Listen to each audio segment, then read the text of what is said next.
Mga tol, dito nga pala ako sa ospital. Papacheck up kasi rush tong aking sakit. Kailangan ko maggamot agad kaya nagpunta ako dito sa ospital. Kasi pinangangamba ko baka mamaya dumami ang tulad ko. Kaya kailangan magpagamot na agad ako. Ito, nandito kanina pa ako nag-aantay pero ayaw pa ako niya. Hindi pa ako tinatawag. Kailangan ko no gamutin kasi kapag dumami pang tulad ko nakakaawa ang sambayanan. Nakakaawa ang ating bayan. Kaya ito. Natakot ako. Ano nga pang sakit ko? Itong sakit ko. Yan. Lagi akong galit.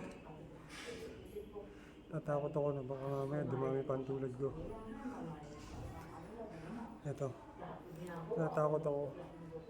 Kaya sana magamot agad ako kasi kapag dumami ang tulad ko baka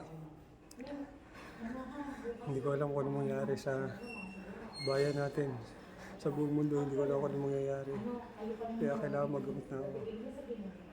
Ito, nag-aantay pa rin ako hanggang ngayon.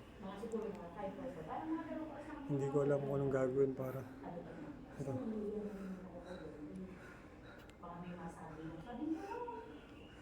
Natatakot ako na baka lahat ng tao magaganito kaya kailangan magamot agad ako.